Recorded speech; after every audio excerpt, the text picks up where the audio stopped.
Magandang araw sa ating lahat. For today's video is papakain tayo ng ating mga alagang bibi at mga gansa. Yan, kung makikita nyo dito ay sinasundo ko na yung ipapakain ko sa mga bibi at gansa. Yan ay mga gulay na niluto ng aking biyenan nung umaga pa.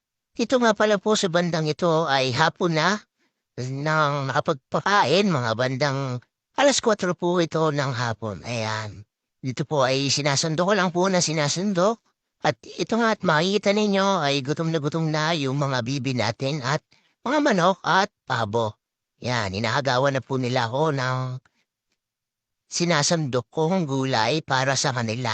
Ayan, ito po ay lalahukan ko na sapal ng niyog na pinag-agadan po natin yan. Dito nga po ay talagang makikita ninyo ay napakakulit ng mga manok na ito. Talagang sila po ay hindi makapaghintay. Hindi ko po agad kasi po ito napakain. Inabot po kasi kami ng hapon. Ayan. Ito pong pagkain ng mga bibing ito ay nanggagaling pa ho sa bayan. Pinangihingi po namin ito ng gulay na mga hindi na po ginagamit at pinagbibili sa bayan. Yan po yung mga tinatapon nila ay hinihingi na lang po namin para mapakinabangan pa. Ayan, dito po sa part na ito ay tatakluban ko na dahil kumakain na agad sila, hindi ko pa nalalagay yung sapal ng niyog. Ayan, dito po sa part na ito ay nilagay ko na yung sapal at ito po ay hahaluin ko na ng maayos. At dito po ay talagang pinuhin ko po at hahaluin ko po talaga ito ng pinong-pino. At yan po ay talagang makikita nyo, bubusan ko po yan ng tubig para meron po silang sabaw-sabaw man lang. Diyan po yung tatay ko ay inaayos na niya yung paglalagay ng patuka at dito naman po ako ay nagbubuhos ng tubig para matagdagan ng kahit na sabaw man lang ang kanilang kakainin yan.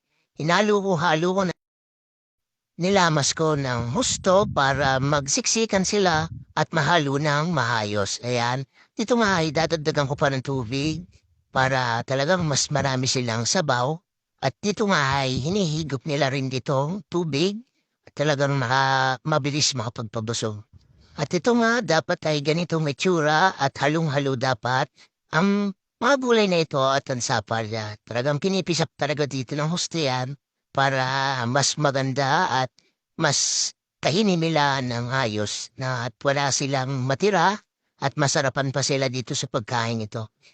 Yan, at iaabot ko na rin po ito sa tatay ko, yung mga pinisa ko at hinilamas kong mga gulay na may kasamang sapal yan. At talagang hindi na po makapaghintay yung mga gansa at bibi dito at habol ang habol dito sa aking biyanan ang mga alaga namin. Ayan, kung makikita ninyo po ay talagang napakadami nila at nakakatuwang pagmasdan habang sila ay nagkukumpulan. At oras na ng pagpapatuka ng mga bibi at iaabot ko na po sa aking tatay. Yan, pagkakaguluhan na po yan agad at talagang pagkukumpulan. Yan, sabay-sabay po nating panoodin na pagpapatuka ng aking biyanan yan.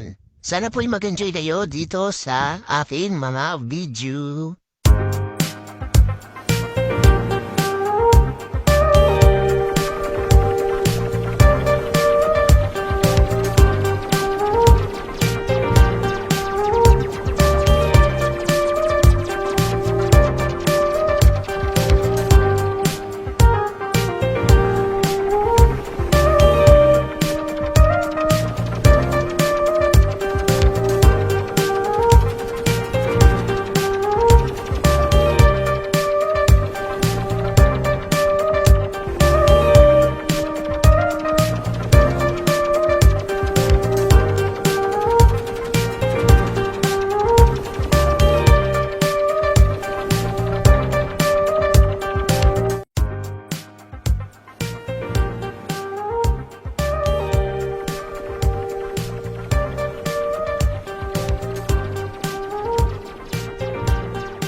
Maraming salamat po sa mga nanonood ng video ko na ina-upload sa araw-araw.